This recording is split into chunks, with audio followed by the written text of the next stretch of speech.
In 1787, the founders of the United States of America, a nation built primarily by immigrants, drafted the U.S. Constitution, a system of basic laws and principles that set important limitations to protect the fundamental rights of citizens.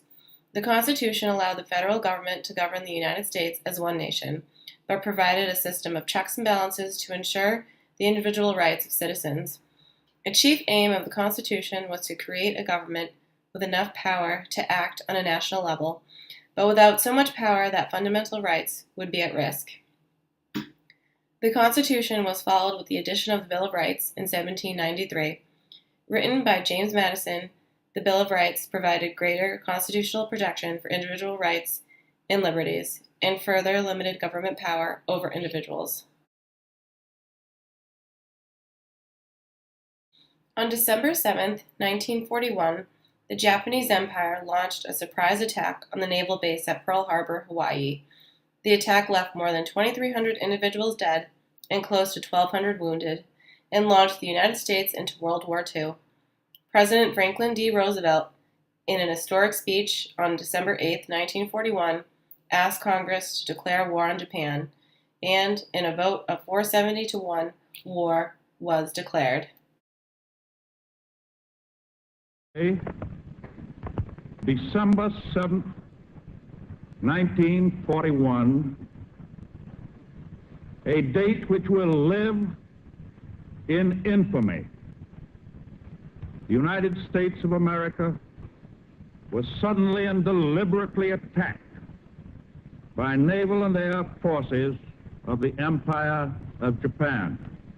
No matter how long it may take us to overcome this premeditated invasion, the American people in their righteous might will win through to absolute victory. Overnight, the life of Japanese Americans changed. Almost immediately, fear and anger over the attack turned into open hostility and even hysteria directed against any person of Japanese descent. However, discrimination against Japanese people did not start on December 7, 1941. Prejudice against Asian immigrants began long before Pearl Harbor Day, dating back to discrimination against Chinese immigrants in the 1850s, when, at the turn of the 20th century, more than 275,000 Japanese immigrated to the United States. They faced an already hostile environment. Despite the small number of Japanese immigrants in comparison to other immigrant groups, the Japanese faced extreme discrimination. Language, cultural, and religious beliefs, and simply physical appearance sparked fear and open hostility. However, the Japanese immigrants worked hard. Many learned English and began to prosper. They began to find success moving to more professional jobs within a few years and acquiring a level of prosperity that invoked envy among neighbors. In 1914, California passed an alien land law which prohibited non-United States citizens from owning land, but really aimed at limiting land ownership by Japanese immigrants. Soon after, Congress passed the Immigration Act of 1924, otherwise known as the Japanese Exclusion Act, which prohibited further immigration from Japan. Fast forward to 1941, the bombing of Pearl Harbor launched a feeling of hysteria almost overnight. Within days, members of the Japanese businessman's associates, Japanese professionals, were rounded up and sent to be interrogated by federal government officials. Yoshiko Uchida and her family were among the many Japanese Americans who were sent to internment camps during World War II. In her memoir, she writes about her experience living in fear after Pearl Harbor was attacked. Her father was immediately arrested, as were many leaders in the Japanese American business community, and the FBI searched the Uchida home without probable cause. They were suspected simply because they were Japanese. On February 19, 1942, President Roosevelt signed Executive Council 9066, which authorized the military to forcibly remove approximately 120,000 Japanese Americans living on the West Coast and move them to detention camps. Within weeks, the U.S. military began rounding up anyone with Japanese ancestry, as little as 1/16 of Japanese blood, and moved them to one of 10 internment camps in remote areas of California, Utah, Arizona, Idaho, Wyoming, Colorado, and Arkansas. Families permitted to bring just 1 or 2 suitcases per person had as little as 2 weeks to sell everything that they owned, put things into storage, or arrange for their businesses or farms to be looked after. The Japanese Americans were taken from their homes, first to temporary assembly centers, often stalls at horse tracks, or similar accommodations, then evacuated farther from the coast. Yoshiko, her sister, and her mother were sent to the Tanfran Racetrack Assembly Center. It was guarded by soldiers and surrounded by barbed wire fence. They were housed in a 10 by 20-foot dark horse stall. She recalls, in her memoir, "I couldn't believe what I saw. Dust, dirt, and wood shavings littered the linoleum, and I could still smell the manure that lay beneath it. There were 2 tiny windows on either side of the door, our only source of daylight. A single light bulb dangled from the ceiling, and 3 folded army cots lay on the dirty floor. This was to be our home for the next 5 months." In all, there were 10 camps across several states that housed at least 110,000 people. Often the camps were the largest cities in the area where they were built, with populations of 10,000 or more. Despite the fact that these camps violated many of their constitutional rights, including the right to a speedy trial and protection against cruel and unusual punishment, the Japanese Americans worked to make the best of their terrible situation. They built furniture out of scrap wood to furnish their small living spaces and planted vegetable gardens. They created clubs, sports teams, and schools for the benefit of their communities. Baseball was a very important part of living in the Japanese internment camps. In his children's book, Baseball Saved Us, Ken Mochizuki shares the importance and prevalence of baseball in the camps. He writes, "That's when Dad knew we needed baseball. We got shovels and started digging up the sagebrush in a big empty space near our barracks. The man in the tower watched us the whole time. Pretty soon, other grown-ups and their kids started to help." Baseball brought a sense of camaraderie and normalcy to a very abnormal situation. In 1943, as the war dragged on, the U.S. government needed more soldiers. Mike Masazuku, leader of the Japanese American Citizens League, advocated for the government and the U.S. Army to allow Japanese American men to fight for their country and thus prove their loyalty. There were fierce debates, even fights, within the Japanese American community in each camp, both for and against joining the war effort. Some argued that fighting for a country that had locked them up without due process and had thus shown immense disrespect for their community was crazy. They also pointed out that while the sons were fighting in Europe and the Pacific, their parents would remain locked in camps at home. Others, like Mike Masazuku, argued that participating would prove their loyalty of all Japanese Americans, that despite being mistreated, these citizens remained patriotic Americans who are willing to die for their country.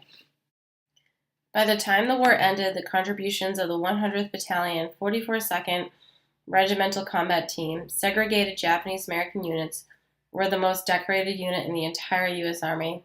Their accomplishments were many. Perhaps the most famous is that the 44nd was the first to reach and liberate the horrific concentration camp in Dachau. They were the most decorated unit of its size and length of service in the history of the United States.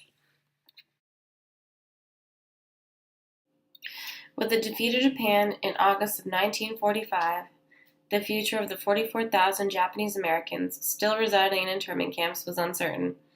In the preceding months, many loyal internees had been allowed to leave camp, although they were still prevented from entering the military exclusion zone of the West Coast.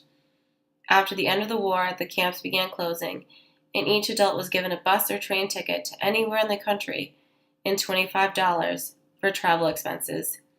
This was their only compensation for 3 years of unlawful imprisonment after being forced to abandon properties in evacuation. Many internees were resistant to return to wider society, fearful that racism and hatred would be amplified following the war. However, the government set a hard deadline. Two Lake Segregation Center was the last to close on March 20, 1946. At the start of the war, internees had very little time to prepare to leave for camp, and at the end, they had at most 6 months to figure out where to go, and what they would do when they left. In the years following the internment, the United States has struggled to make amends for its actions towards Japanese Americans during World War II. In 1976, President Gerald R. Ford stated, "Not only was that evacuation wrong, but Japanese Americans were and are loyal Americans."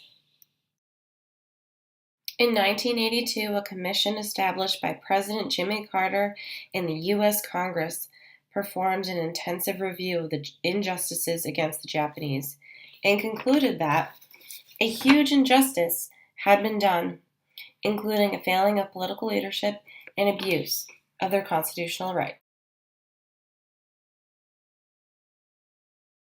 And finally, in 1988, President Ronald Reagan signed into law the Civil Liberties Act, which formally apologized to those of Japanese ancestry and awarded each surviving internee $20,000. The reaction was not all positive. "I think it was a token," said Janet Diageo, surviving internee, "because nothing can really repay 3 years of people's lives." George Takei, the actor whose life inspired this musical. George, what is the story of your life that inspired this musical?